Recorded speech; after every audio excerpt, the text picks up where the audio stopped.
We are live with an 8-minute countdown, and hopefully, once we get some people in the room, we can start kind of looking at audio. Awesome. Oh, I need to mute that computer.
Hi, wow, first one here. I don't even know how to say the name. Yaskir? Welcome.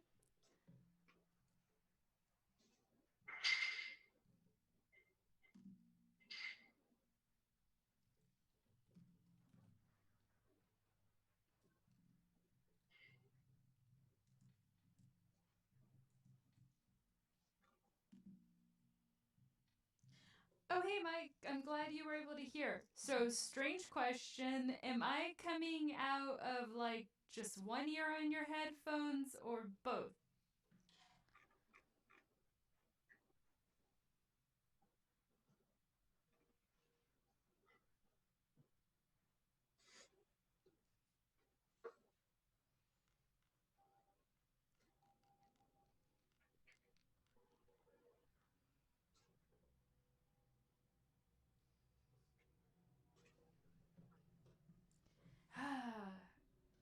Okay, so a little echoey, which is I can fix by getting closer to the mic.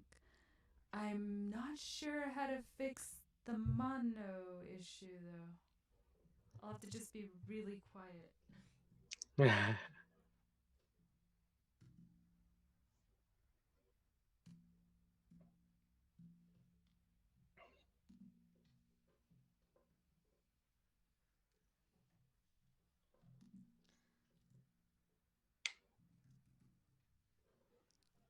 Yeah, I have it so that I can hear myself, so I can monitor my volumes.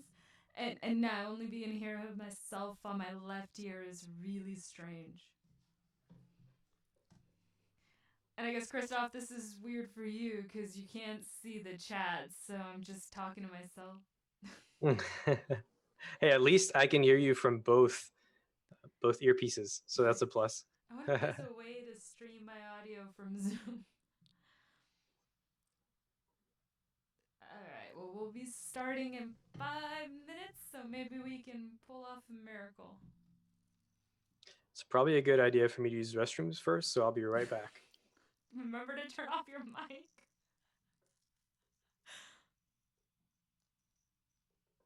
Cool, thank you. I am trying to figure out the mono issue, I promise. Oh, wait, maybe this button? Any better? To both ears, maybe? Come on, Mike, give me some feedback.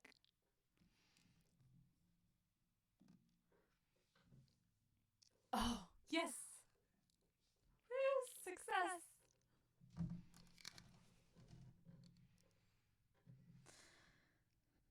No, that's a bit important. I still need to schedule my security plus. Okay, wait. Echo. Good to know. I can fix that.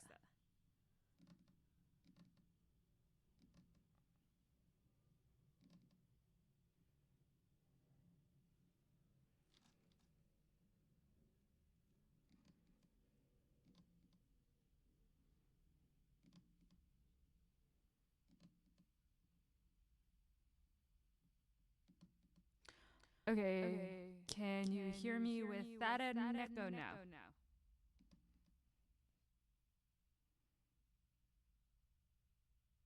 This is why we go live early.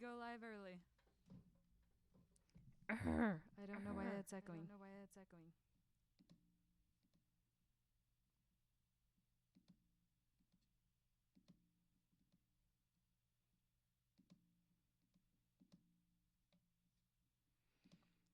All right, is there an echo now?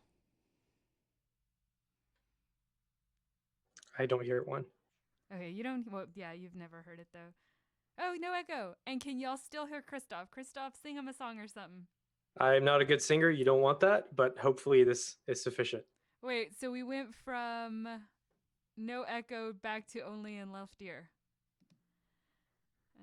We can't win. Technology. Do not speak ill of our computer overlords. Oh, Mike's telling us to wait. Maybe he's got good news. Yes, he can hear us both ears and both of us. Awesome. With 2 minutes left to go, we're doing great. Good timing. Uh-huh.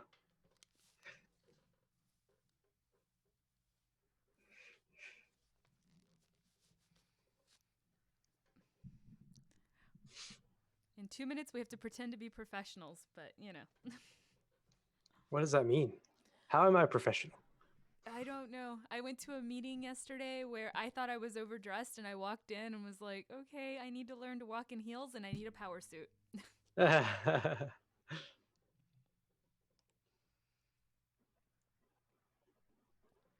Thank you, Mike, for helping us troubleshoot. And hey, guys who are listening, feel free to jump into chat. I'll say it now and I'll say it again once we get started. We have had some reports of chat not popping up properly when using Firefox. So as much as I hate to tell you what to use, if you have Chrome installed on your system, then I'd recommend going there so you can join in on chat. So is that just a Twitch limitation? I don't know. I need to spend more time on Twitch, but I tried to replicate on I did replicate on my end. When I went through Firefox, I did not have the chat option. It was just listening to us talk. It's hard to believe that Twitch doesn't support Firefox that way. That's very odd. Oh, and Mike is saying, or I guess I should call him Yaskir, is saying that if you, for some reason, don't want to install Chrome, that you can use the Twitch app, and that chat is available on there as well. Good tip. And you'll want to be on chat because we definitely have some swag to give away today.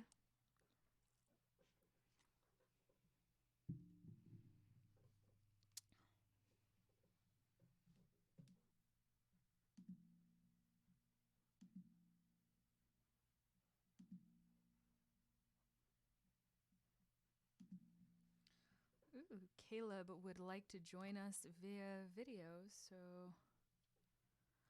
let me deal with that real quick and then we will get our...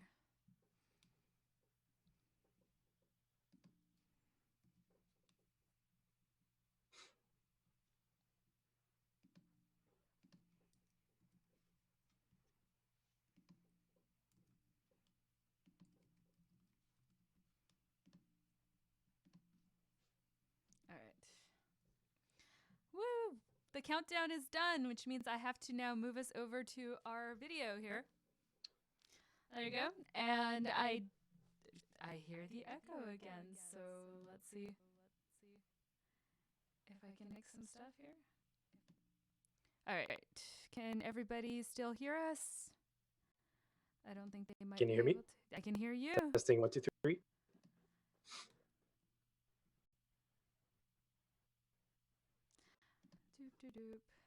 That's funny. The test sirens for tornadoes just turned on. Hopefully you can't hear that. No, but all of a sudden you are... Okay, they say we can hear us both, so we can continue. Thank you guys that are helping us troubleshoot. This is... I promise to try to look here as much as I can and not hear so much. Okay, so we're kind of just chit chat for a few minutes because I've seen the numbers going from 5 to 20 to, and I'm guessing people are just kind of getting their notice now. Their alarms going off on their phone, going, "Don't forget about the study group." I have to say, Christoph, I had a bit of kind of fear before the first one. Like, are people going to show up? Are people interested in an introductory level cert? Most of our students and I guess most of my friends, because I'm in the tech community, already see themselves as technical, if that's the right way to say it. So I was really pleased to see the numbers of people that showed up for an introductory level study group, and the amount of people who kept going, like, was it recorded? Was just it's great to see the community excitement. Like, there are still people looking to start their journeys. Absolutely. And it's funny you mentioned that because I had the same thoughts and the same concerns, right?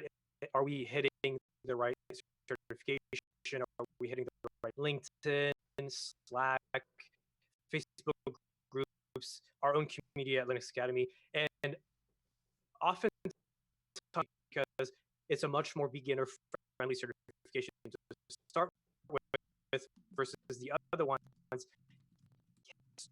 started with AWS certifications. This is a really good one. I think that's why it's attracting so many people to it. All right, let me do a quick audio check real quick because you were cutting out a bit on me, but I want to make sure it's not on my end. And if we get an all is good from the group, I think that we are good to going. Let's see. Audio is breaking up for other people. Okay. Whoa, Jason says he has no audio. Yeah, okay. So breaking up on my end? Yes, but it wasn't at all. Hold on. I'm going to move back to the other screen just to make sure it's not how we're streaming. So please excuse the countdown there. All right. Talk a little bit here. Testing 1, 2, 3. This is Christoph. Am I still breaking up? Okay, so not hearing any break off there, and moving back to our video, and let's go test 1, 2, 3 again. Let's do a test 1, 2, 3 of the video. Can everybody hear me? That's okay. Am I breaking up? Yeah, for some reason it's our audio that's the issue. So let me. I did say that we had to be professionals now, right? All right, we might just end up going with the other screen just to. I'm gonna try one thing and then we will move on and we can talk over our countdown screen.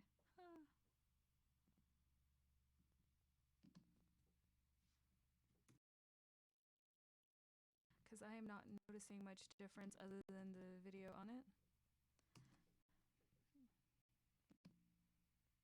All right, try that one more time, and if not, we will move over to the other settings. Hey, this is Chris. Yeah, I did. Testing the audio to see if I break up. Okay, so if we want to kind of, we're gonna just I guess work here with the starting soon, and I will edit it so we can get your video on. So please continue while I fix this. Oh, they're probably not missing too much without my video. That's all right. The audio is what's going to matter the most here. Okay. Well, then, why don't you kick us off with a little bit of review of our homework while I try to get your video on here? Okay, and does that mean I can or cannot share my screen? You cannot share your screen right this second, but I'm working on it, I promise. Okay, yeah, no worries. So I'll kick it off then. And just to start with, I wanted to say if you participated in the last study group, welcome back to this study group. Thanks so much for coming back. I really appreciate it. And if this is your first time attending our study group for the cloud practitioner, then welcome to the study group. It's great to have you here. The more people, the better, because then we can have more conversations around questions. And on that note, too, I want to mention that there are no stupid questions in this environment. This is a safe environment to learn. So if I'm going over a concept and you're completely lost or you have a couple questions, that's okay. That's how we learn. So no stupid questions here. This is a safe working environment.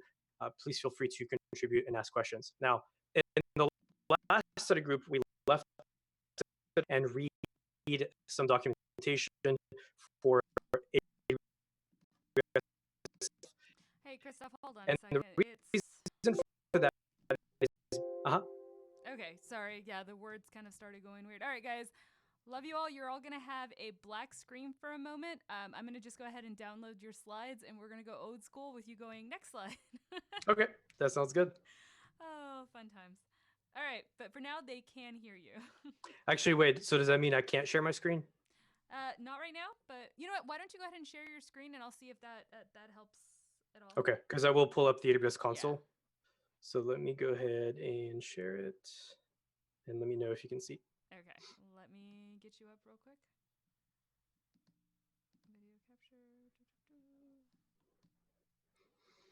Fun times. Fun times.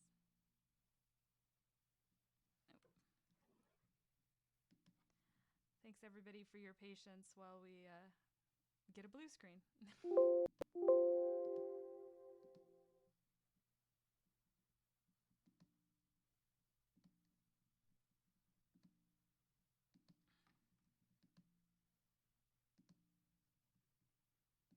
All right, so it's going to be a little blown on the screen here, but give me a second. I'll try to get that in. And then Christoph, if you can try talking to see if we Okay, can get some. Okay, the audio so far is good. It seems to just be good. when we're doing videos. So we're getting the slides on the screen slowly but surely, guys. They're pulling up. Okay, Yeah, so great. So as I was saying, in the last study group, what we ended up with was a little bit of homework around IAM. And so we're going to be focusing a lot on IAM in this study group for a couple of reasons. Number one, it's a topic that you can expect to see on a certification exam, especially something like the cloud practitioner. So it's important to understand and know about it. But also, if you're going to do anything in AWS, chances are you're going to have to do something with IAM. It's that important of a service. It controls all the access to and from and within AWS. So it's definitely something that you want to be familiar with. And so we'll spend quite a bit of time on that.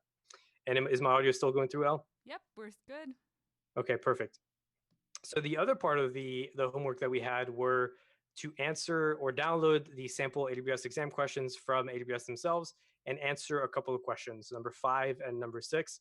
And so if I've got the screen share going through, I'll go ahead and move over to those so we can answer those.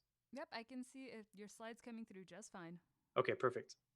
So the first question, number 5, was which of the following is AWS's responsibility under the AWS shared responsibility model?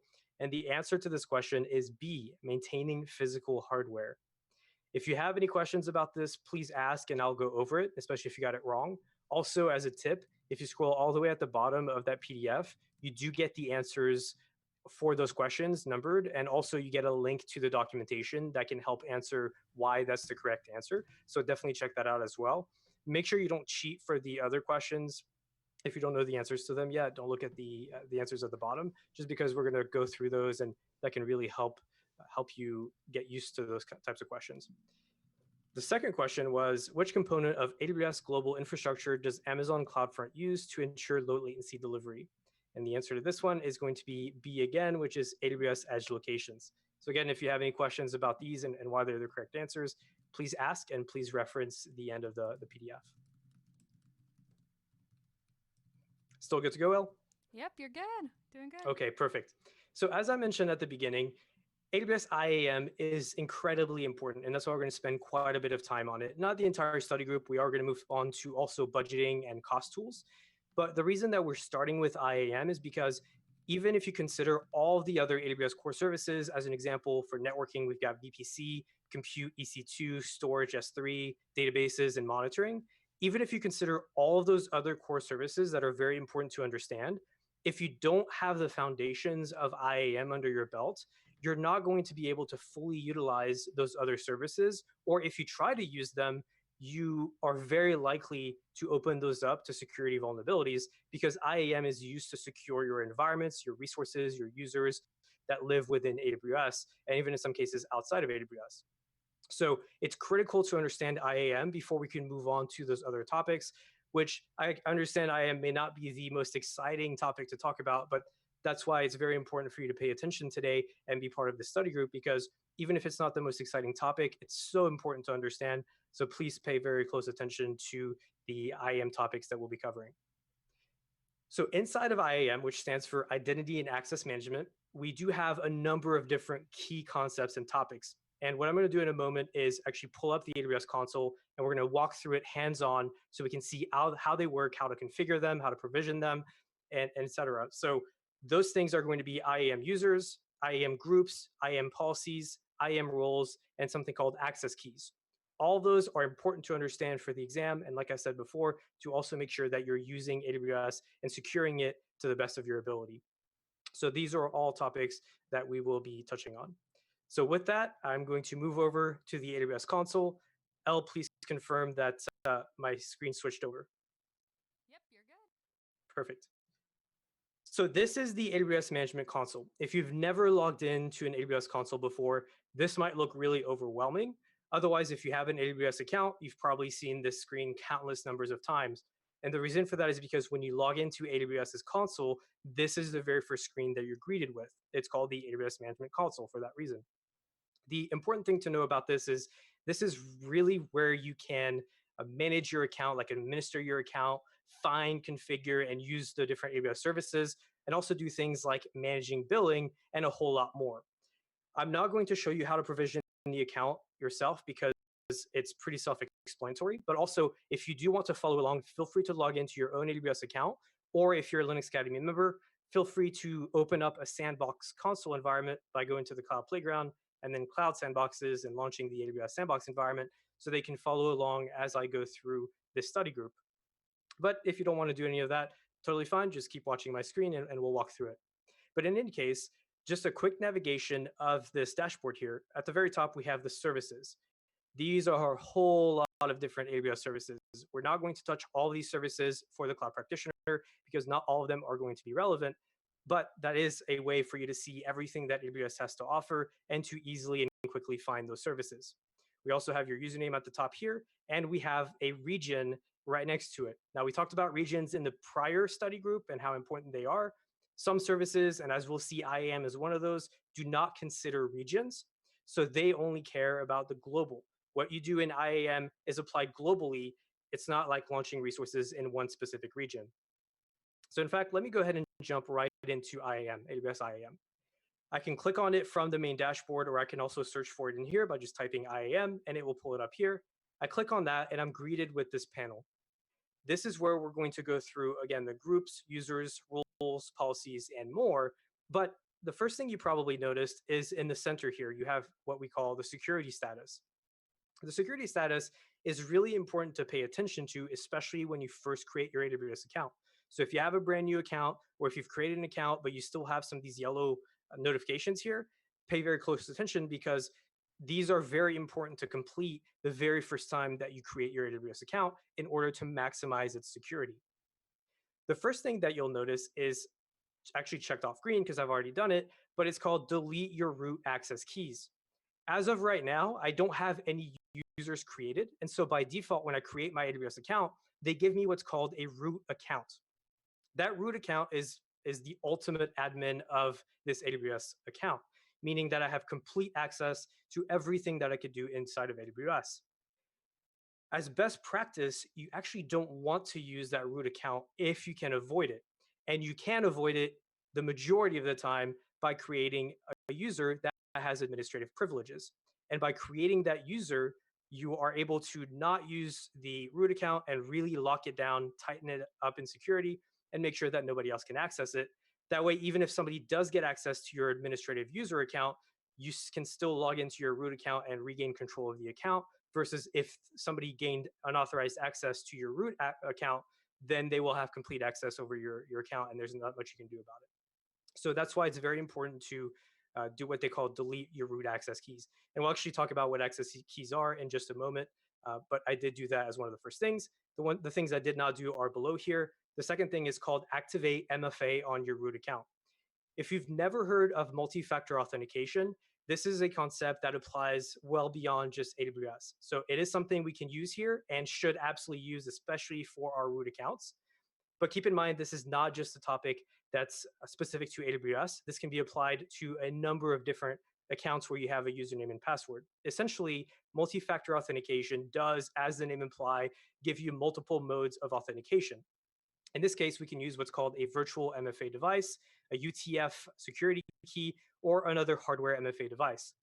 You might have seen these already, and if not, what they essentially are is if you use the virtual MFA device, you can download something on your iPad or computer or mobile device, and it's a 6-digit key that rotates on a frequent basis. So in addition to typing your username and password, you also have to type that 6-digit key in order to gain access to the account. So even if somebody or even if somebody has access to your username and password, they would have to gain access to this MFA device, even if it's virtual, in order to gain access to your computer. You can also have something that's called a YubiKey or another compliant UTF-2F device, which is something you can put on your keychain or carry around with you, and you have to plug it into your computer in order to activate that key. So again, it's just a different way of doing it. But as a recommended best practice, always turn on MFA on your root account, and you can also enable it for IAM users that we'll talk about in a moment. I won't do it now just because it's time consuming, but do keep in mind that this is one of the best practices that you should complete right out of the box when creating a new AWS account. So outside of activating MFA on your root account and deleting your root access keys, as I mentioned, we don't want to use the root account. So it's very important that you create what's called IAM users. IAM users can be made up of a username, email, and password, and also, as we'll see, these access keys that I keep mentioning. So in this case, I could say Chris is going to be a username. This could be a developer. This could be somebody in finance. This could be an executive. This could be anyone that needs access to this AWS environment. I create their individual user. I never share users. And when I create that user, I can also auto-generate a password or create a custom password for them. And I can require a password reset when they log in. So this is basically provisioning an account for someone, and it's called an IAM user. But the other interesting thing to know about is called programmatic access. So you'll notice I don't actually have to give a password to this user. Instead, I could just give them programmatic access. When I select this box and I create this user, that user will be associated with an access key. This access key is made up of an access key ID and a secret access key as well. And the reason that's important is because you can use this access key to make calls against what's called an AWS API, CLI, SDK, or other development tools. So what does that mean? What is an API, CLI, SDK? Well, you've probably heard the term API, but in a nutshell, all of the AWS services have their own APIs, so you can access them via things like scripts or programs or applications by writing code that makes calls against the AWS API. You don't have to understand it at a very deep level, just know that higher level. That's probably sufficient, especially for the cloud practitioner.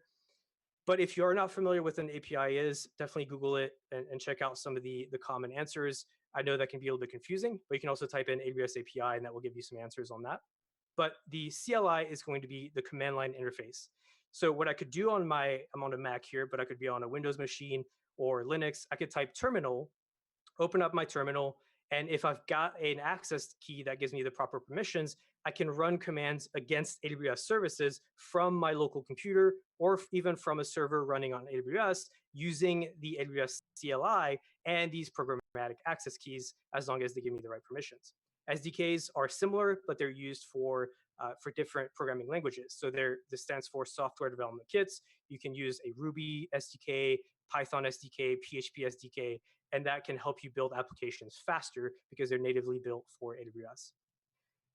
We'll talk a little bit more about access keys because they are pretty important, and there's something called IAM roles that we'll also cover. And so we'll talk about the differences between access keys and IAM roles and when to use one over the other. But for now, I'll go ahead and check both of these boxes, and I'll just do auto-generated password and move on to the next steps. So when you're thinking about an IAM user, like say Chris, which in this case could be myself or could be a developer, there's a few different things I can do when I'm creating this user. But by default, that user is not going to have access to anything in AWS. It's not like your root account where you log in and you have complete access.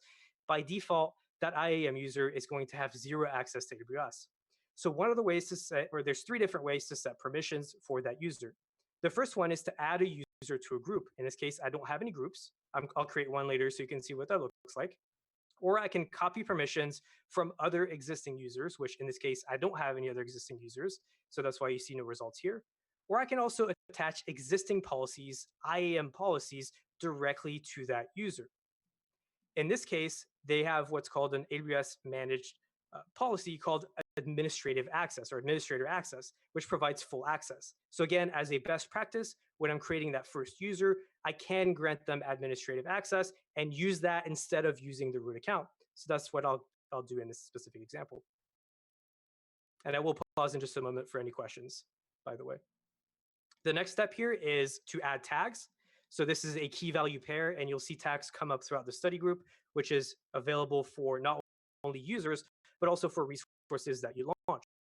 So I could say role, and in this case, I could say developer. It'd be kind of weird for the developer to have complete admin access, but whatever, we'll go with it for this example. I could add multiple different keys. In fact, I could do 49, so that's quite a bit, and that helps you categorize things in AWS. Then you get a chance to review. You see everything that we've configured, and I'll go ahead and create this user. Once I create this user, you'll see that he has the access key ID because we created that. You also have a secret access key. I'm not going to show it. I'll delete it after this anyway, but no point in showing that. And then you also have the password, and you can send an email to that user as long as you give them an email address, and they'll receive the credentials and everything they need in order to sign into the console. You'll also notice here there's a URL. They can use this URL to log in, and that will tell AWS which account they're associated with. So in this case, we've gone ahead and provisioned that Chris user. I could technically log out of my root account now, log into this user, and I would use that going forward as the administrative account to get administrative access. So that's the first thing you should do when you're provisioning an AWS account. This is very important. This increases security dramatically. So very, very important. And here in this case, we went ahead and we created a user. We demonstrated how to create a user, how to associate passwords and usernames, and also how to associate an administrative policy. So we've covered quite a bit of different topics already, but let's go ahead and deep dive into it a little bit more. And before I do that, I'll pause here and see if there are any questions so far. So I did have a quick question. Earlier you mentioned how we could make use of the terminal on Windows, or, obviously you showed the terminal on Mac. How does that work on a Windows environment? Or, have you had that experience? Yeah, absolutely. And there's a lot of recent changes. What you can do is you can type AWS PowerShell, for example, or AWS Windows CLI, and it will have a lot of different instructions on how you can install that, because AWS has created their own command line interface tools. So you can install it on your machine, and you can start accessing and making calls against the AWS API. So they have a few different ways of installing it. I know Windows has also changed some of their support, making it more native in the platform, which is great. And so if you are interested in learning more about it for Windows, definitely look that up in the documentation, and feel free to ask any questions. I won't cover it in too much more detail for the scope of this study group, but I'm still happy to answer those questions if you have them. All right, thanks. We did have, you can always use putty as a response from Yes. what. A secondary question we had are the user credentials sent in plain text to the user email, or is some type of encryption used there? I'm actually pretty sure it's been a long time since I've done it. I think it's sent over plain text, which is not good, obviously. And so one of the things that you can do, and I think it was in the settings there, but if not, we're actually going to cover this now, because it's very important, which is the password policies. So you have a way to decide what policies you want to have for your passwords, and it's called password policies. In this case, you can allow users to change their own passwords. This is enabled by default, which is great. You absolutely want to have that. But you can also turn other things on, like require at least one uppercase letter, one lowercase letter, one number, alphanumeric, enable password expiration. This is another really good idea. You could say every 30 days, I'm going to force all of my users in this account to have to rotate their passwords. They don't have a choice about it, and they can't reuse the same password. So that can really help with that. Prevent password reuse here, and password expiration requires administrator's reset. So there are also other ways to enforce password security with these password policies, but you can also force them in the creation process of that user to change their password as soon as they log in. That way they don't have a choice. Great question. I think the only follow up question we had was basically, and I think you just answered it, but I'll go ahead and address it just in case anyone else had it. And that's, can we force them to reset their password upon logging in for the first time? And the answer is yes. Yep, absolutely. All right, that's the questions we had for this section. In fact, I highly recommend it. I can't think of an example of when you shouldn't do that. Awesome. Great questions. Okay, so we created that IAM user. And I briefly touched on something called IAM groups. So imagine you have even a smaller company, medium-sized company, or larger enterprise, and you have a group of, say, 15 different developers. Within those developer groups, you might have different developers that access different parts of AWS. So what you could do is you could actually create a group called developers, if I can type. Or you could say developers A, or here they have an example of project alpha for a specific project. Regardless of what you choose, a group is used to clump a bunch of different users into one logical group. And that's powerful because, and I'll just call this project alpha so we can move on. That's powerful because when I do this, I can also attach a policy directly to that group, meaning that if any user is added to my Project Alpha group, they automatically get access from that policy that I attached. When I create the user, I just assign them to that group, bam, they get those permissions, instead of having to attach policies to every single user. So in this case, if these developers are going to need access to Amazon API Gateway, just a random example, I can assign that, I can create the group. And then once I've created that group, I can move my users into it. I only have one user right now, but I'll go ahead and add Chris to that group. Now Chris automatically has the administrative group or a policy that we attached earlier, but they also have access to API Gateway. This is important because, again, if you have a group of those users and they need a certain set of permissions, those permissions may change over time. Instead of having to go through 15 different developers and modifying those permissions for each individual developer, I can modify it at the group level and it automatically propagates to every single user. So this is a great way to not have policies all over the place, to have a good structure to how you assign those policies, and to make sure that they're more easily modifiable and auditable as well. So it's a really good practice to make use of groups. And oftentimes I'll even use groups, actually all the time, I use groups even for individual members. You don't have to have a limit of 2, 3, 4 different users. I'll create a user, I'll create a group, and I'll assign that user to the group. I just do it automatically at this point. And it's best practice that I definitely recommend. So this, you can see you've got the managed policies, and you can also have inline policies that you can add to that as well. So that's about it for the groups. You do have also something called Access Advisor. It's not something to go super in depth with, but it does give you a higher level overview of what was last accessed and by which member that's part of this group. So you can see, okay, this member on this date did this action against AWS using this policy that they had access to. So that can give you a higher level overview of that. But there are other tools that we'll cover in future study groups that can also help a lot better with this. So again, we have IAM users, we have IAM policies that dictate permissions that can be assigned to both users and groups, and then you can assign users directly to groups so they inherit those policies. So Any questions about groups? we have a little bit of a meta question, and it's, can groups contain other groups?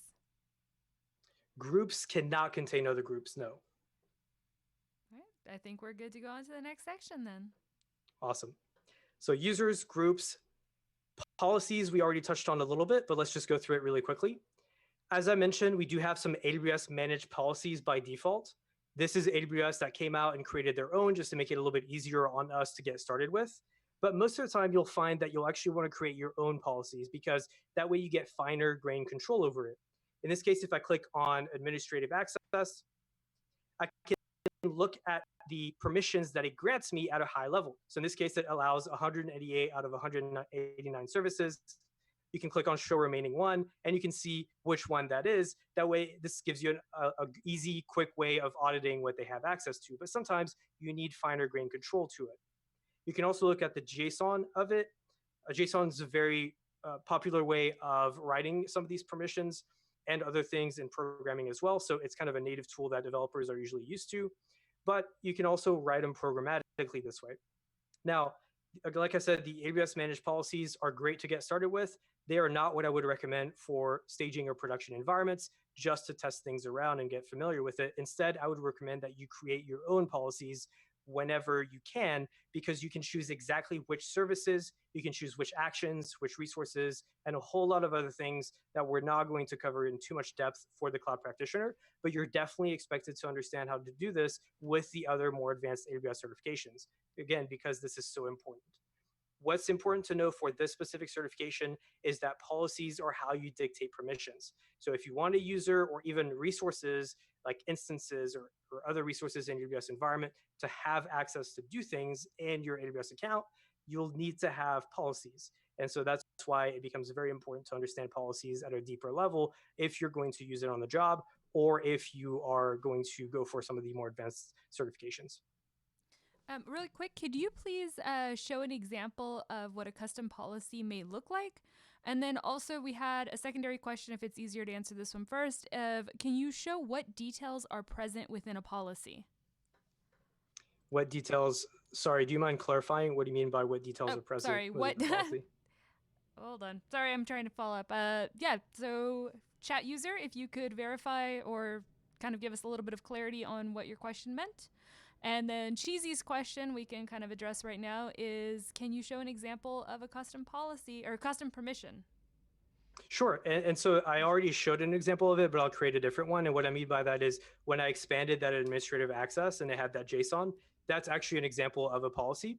But if we were to create our own, in this case, I'm doing it from the console. Again, keep in mind, if I have those access keys, I could be doing this from my local computer via the command line interface or even programmatically through the SDKs and things like that. But in this case, we are doing this through the AWS console because it's more beginner friendly. And so I select the EC2 service, and we're going to go very deep into the EC2 service in the next study group, by the way. So stay tuned for that.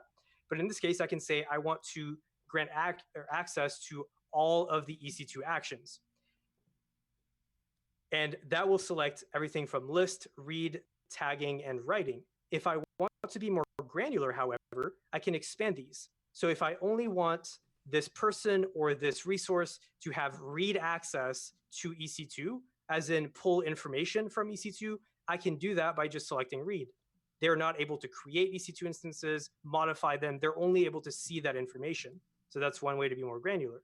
Or if I need them to write and I need them to read, I can also do that as well, and I can select that.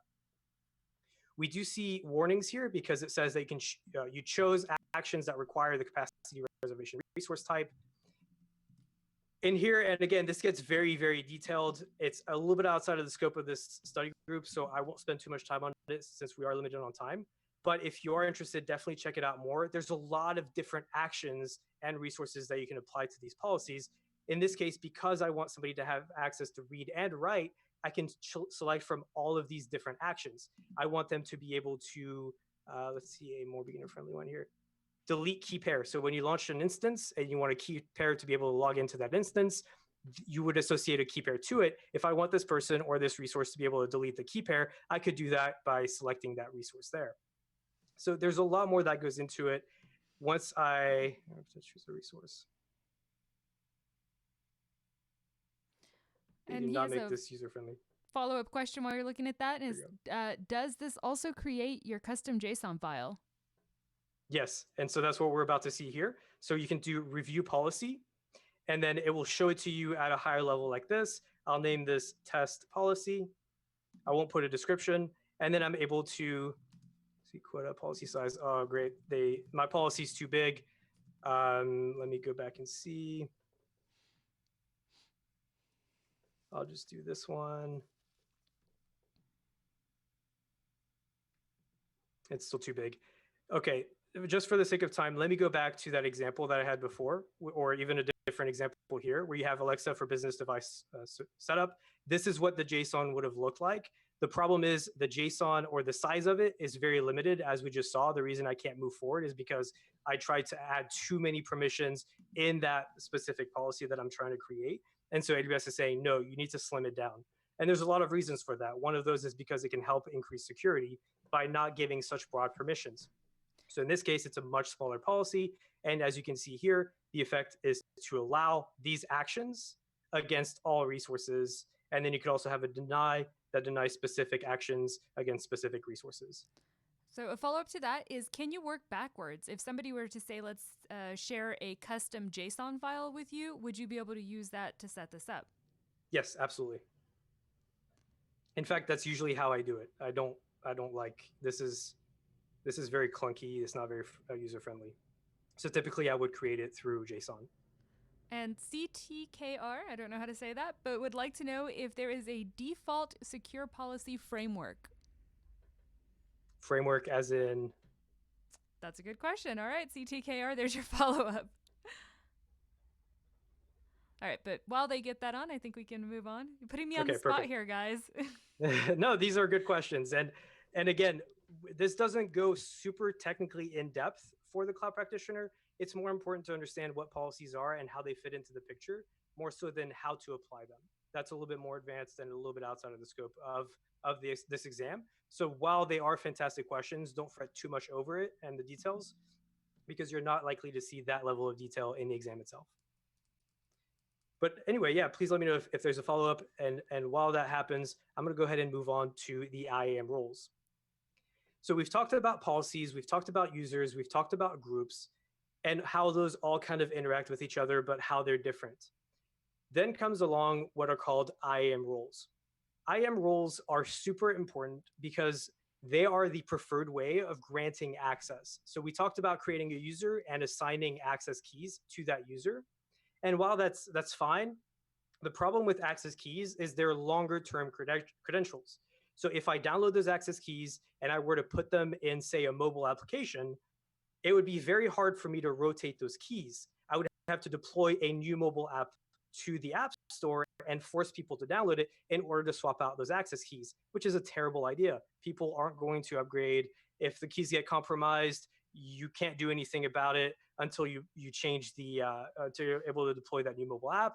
It's a whole ordeal. It's a mess. IAM roles, on the other hand, are temporary credentials. So they frequently rotate. All you have to do is assign a role to that resource. So in this case, where your mobile application would be running, or an EC2 instance that you're running at AWS, you can say, hey, EC2 instance, hey, mobile application, I want you to have this role. And then that role is going to have one of these IAM policies assigned to it. So as a result, the mobile app or the EC2 instance inherits that policy. And you can create multiple roles, you can delete roles, you can change roles, and so on.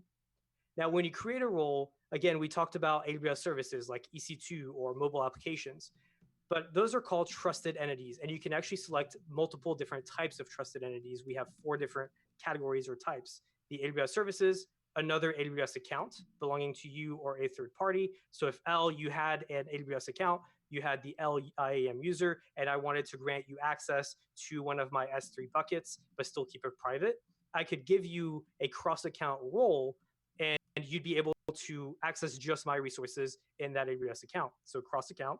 Web identities like Cognito and OpenID provider, we won't really cover those, but that can be helpful for using these different providers like login with Amazon, Facebook, Google, SSO, things like that. And if you need SAML 2.0 federation for your corporate directory, you can also use a role to do that. And that way you're able to feed it in through the corporate directory and control what access those users receive as a result. So here, if I'm creating a role for, in our example, EC2, because I'm running applications on EC2, I can select that trusted entity of EC2, and then I can select what policy I want to associate with it. So we were trying to create one originally. I'll just use one of the existing AWS managed ones for Amazon S3 full access. Actually, I'll do read-only access. Again, the problem with this is it's so generic. If I give this EC2 instance access via this role, I don't have a limit on what resources inside of S3 that EC2 instance can access. So ideally, you create your own custom one that really refines it down to one specific bucket or one section in that bucket or specific files in the bucket. You don't want to give it broad. And that's actually called a principle of least privileges, which is very important to keep in mind, because if you're giving somebody or something access, you want to give them the least possible privileges that you can. I know that sounds like you're making their job harder, and in some cases that can be if you don't give them the right permissions or if their permissions change. But trust me, in the long run, it's worth it. That extra bit of hassle can save you from data leaks, can save you from unwanted hacks or anything like that. Because if you lock it down as much as possible, even if somebody gains access to a resource that has this role here, if I refined it further, they would not be able to get out of that quote unquote jail because they're stuck with those permissions. So kind of a little bit of a tangent and a rant there, but the principle of least privileges is very important. and that's why you want to lock it down as much as possible. Again, you can add tags that have a key value. In this case, I'll just go ahead and skip it. And then I could call this EC2 S3 read access. And now my role will have the policy of Amazon S3 read only access. Now I can use this role for my EC2 instances.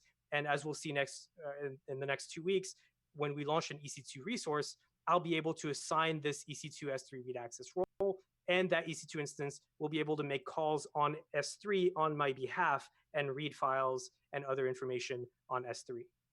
I know that's a lot of information. Let me pause there. Are there any questions so far regarding roles? Definitely. Let's take a break here, take a deep breath, and kind of take one step back for a little bit of clarity. So, we've had some discussion in the chat room about what the default policies can be used for. For example, let's say that I want to get on and set up a web server.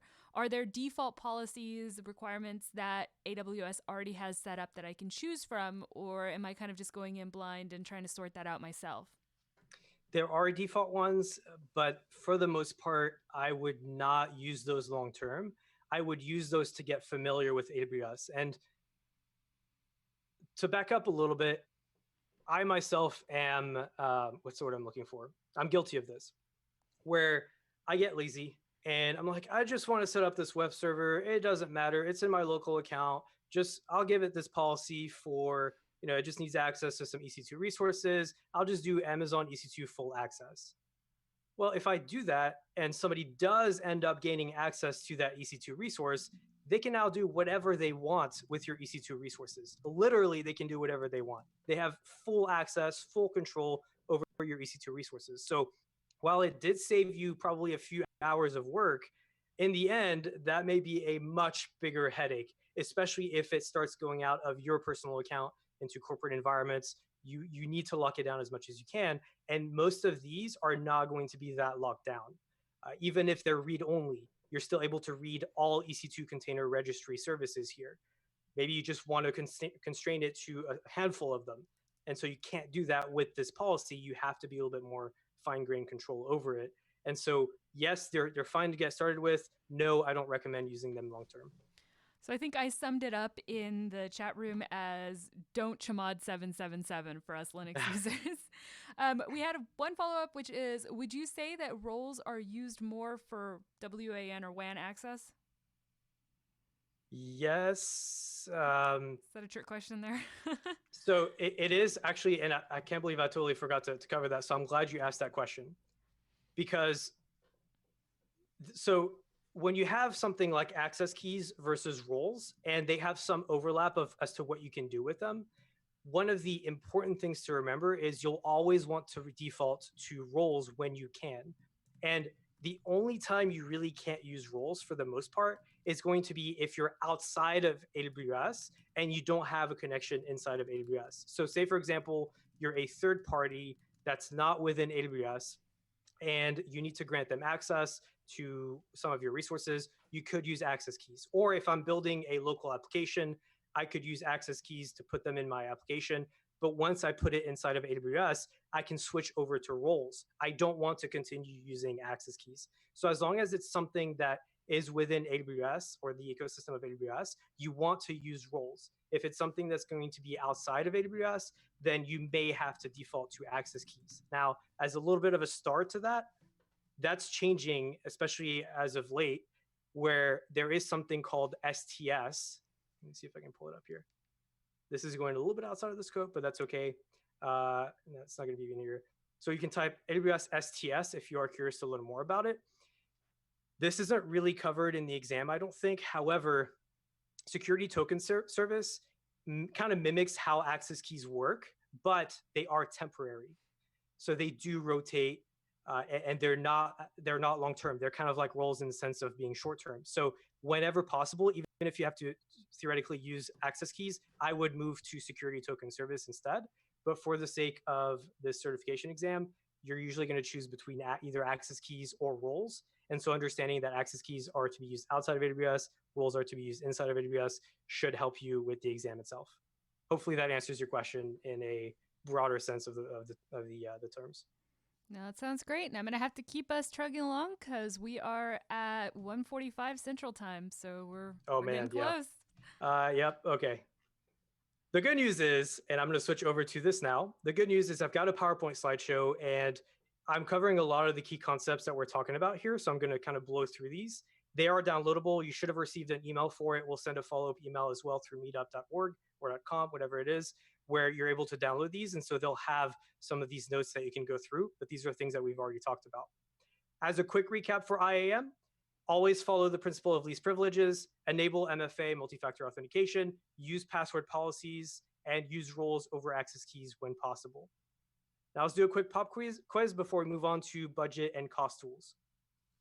You're getting ready to develop an application locally with the Ruby SDK, which will require access to AWS services in order to function. Which of these do you need to authenticate application calls against AWS resources? Is it an IAM user with API keys, IAM user with username, email, and password, IAM user with access keys, or an identity provider configured in IAM? Get your answers in the chat, guys. And I'm going to pop over on video for 1 second so I can show y'all. This is to, let's see if I can go over here. It's not going to happen. All right. Well, it is for one of our 8-bit Pinehead stickers. So get your answers in. We got them. Oh, it's pretty much unified that the chat room is saying the answer has to be A. I was totally hoping that would happen. And don't feel bad. That's actually wrong. But the reason I put it in here is because this is a trick question. API keys and access keys are two very different things in AWS. They sound the same, they look the same, they're not the same. So what we've talked about is an IAM user that has access keys. Those access keys and the user have the policy attached to them, which grants you the ability to make the calls via Ruby SDK. API keys, in the AWS sense of the word, is actually associated to a specific service called API Gateway. I keep losing my mouse. So if you're setting up API keys, at least again in the AWS sense of the word, they're actually talking about the API gateway. What we looked at is access keys. So let me see if I could, I'll just create a new one so you can see it.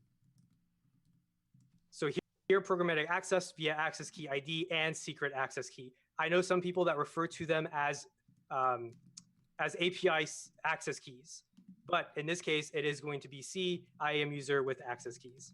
So I'm actually really glad that happened. That's fantastic. You're getting sneaky on us. Question number 2, you are configuring an EC2 instance that requires access to an S3 bucket in order to access files. Which of these should you use to grant the instance access to S3? Launch the instance with an IAM role, launch the instance with an IAM policy, launch the instance with an IAM group, or launch the instance with an access key. Yeah, for next time, we're going to have to get like some Jeopardy music going on. I know. It's going in my head. It's hilarious that you said that. Is it trademarked? Can we use it? Come on, guys. All right, we've got 2. Is. Don't give it away yet, but we've got 2 A's, 3 A's, 4 A's. I think the A's are going to take it again. Let's make it 5, guys. Anybody else? Oh, we got 1 B and the 5th A. All right. What are we looking awesome. So the reason that it's going to be A instead of B, whoever said B, thank you. That gives me the opportunity to talk to it. The reason it's not going to be the policy is because you can't assign or attach a policy directly to EC2 resources. You have to attach it to a role that then gets attached to the EC2 instance. So that is a key differentiator there. Oh, I've got another one. I thought that was it. Okay, perfect. Another one, one of your developers needs access to certain AWS services in your organization's account. Which of these principles should you follow when granting access? Enable MFA on the root account, create an IAM user and apply an AWS managed policy, provide the least privileges possible, or enable password policies. We've got Cheesy taking the lead here with C, and we've got, all right, that's our 5th C. It seems that C is taking it across the board. Oh man, I thought I'd trip more people up with this one. Okay, great, good job, good job. All of these are technically kind of accurate and right, but because I threw in the word principles in there, which is something you could expect to see in an AWS exam where they try to trip you up with literally 1 word difference, then C is the correct answer here. Okay, I've got about 10 minutes. I'm supposed to be covering way more than 10 minutes worth of time, probably more like 20, 30 minutes. So what we'll do is I'll go through as much as I can, but again, download those PowerPoint slideshows, go through my bullet points, and go through the different key concepts and go through some of the quiz questions. Even if I don't get to them, that way you'll have some of the notes that I plan to go through. So we talked about all the AWS IAM key concepts that you could expect to be able to know in order to use AWS, but Something else that AWS has put together is called the AWS Trusted Advisor. Trusted Advisor is very helpful in helping you understand the security status of your account and resources, but it does more than just the security status of it. It also does things like look at cost optimization, performance, security, fault tolerance, and service limits. So essentially, it's scanning your infrastructure across AWS and comparing it to best practices across these 5 different categories. So if I were to go in, where's my mouse? I don't know why it does that. It's really weird. If I were to go to Trusted Advisor,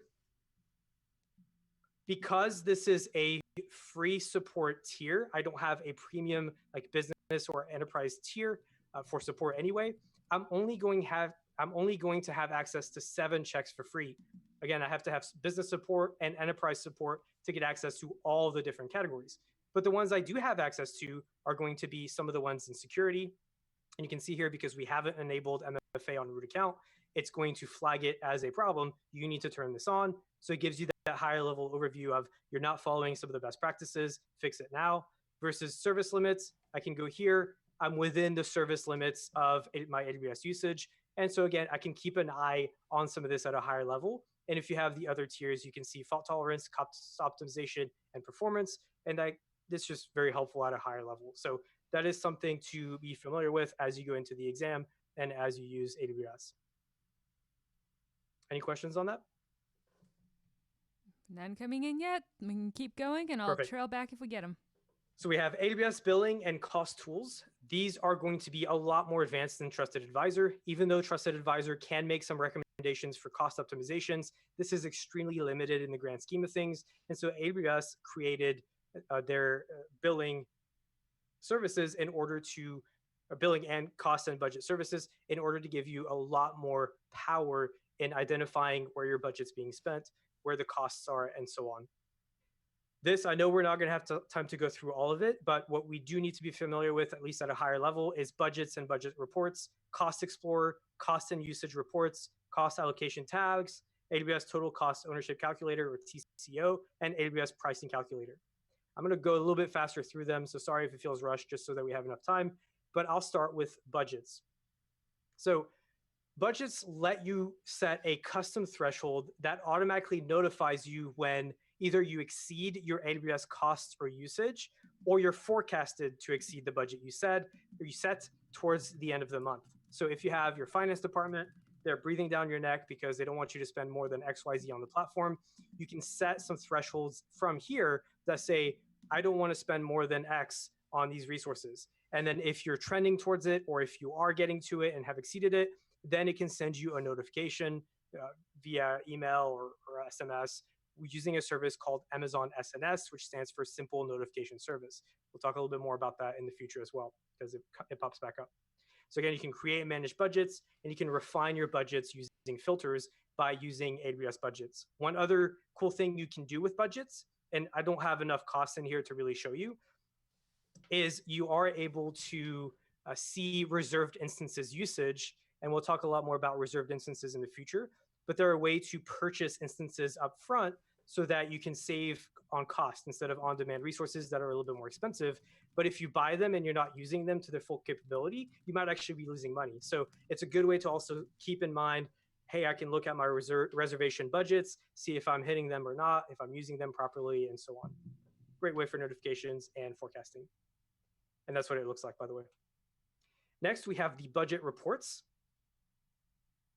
The budget reports are different, but similar to just AWS budgets in general. The main difference is this sends you a either daily, weekly, or monthly report. So you can actually set this up to send it to your finance team or accounting team so that they can keep an eye on your budget and they get it on a frequent basis. Next, we have AWS cost and usage reports.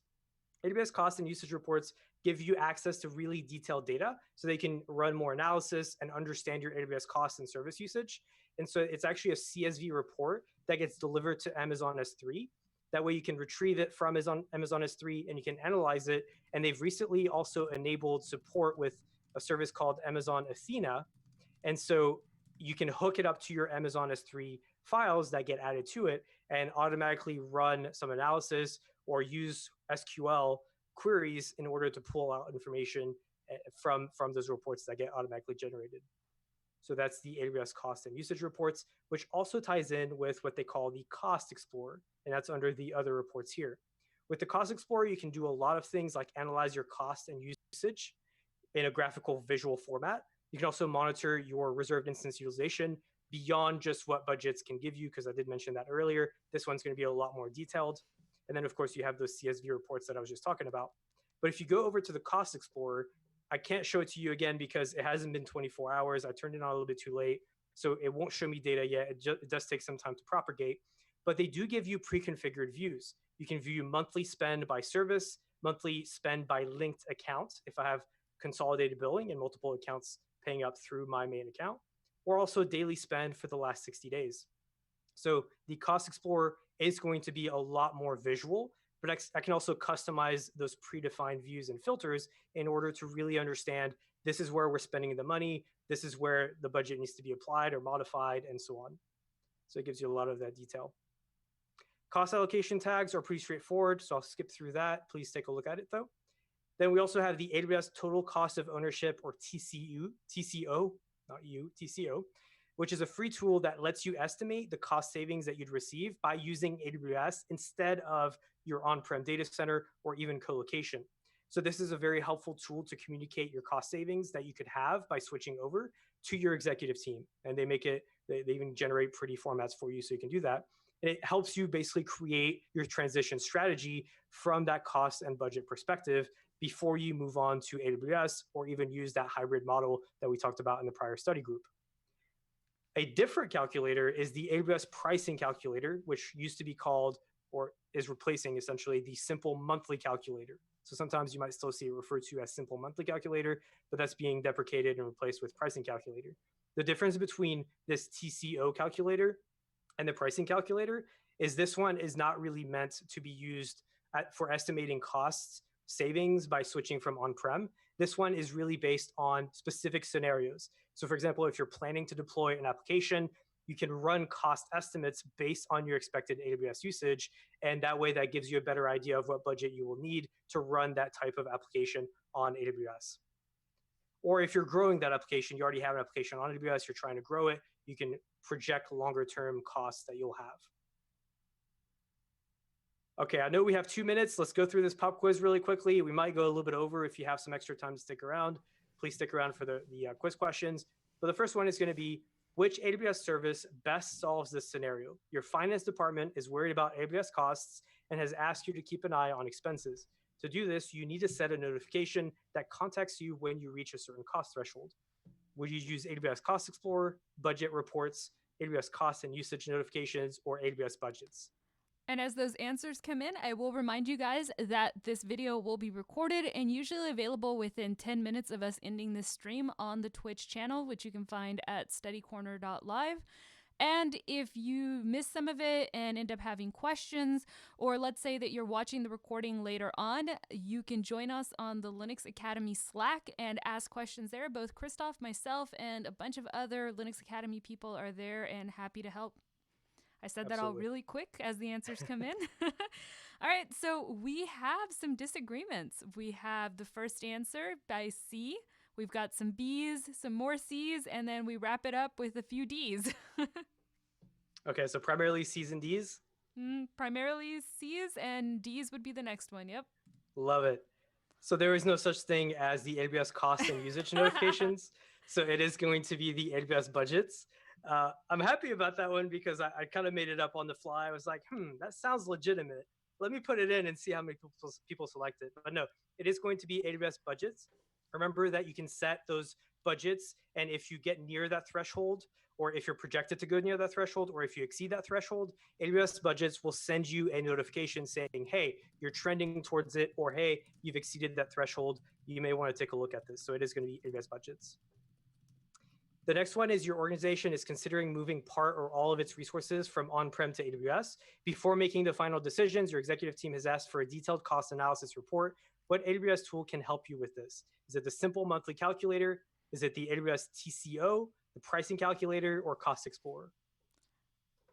We've got the answers come in. Man, Strat really just wants that sticker because he or she, I'm unsure, is answering before you even get the question out. All right, oh wow, disagreement across the board again. We start off with B, we got some C's, and we have one D.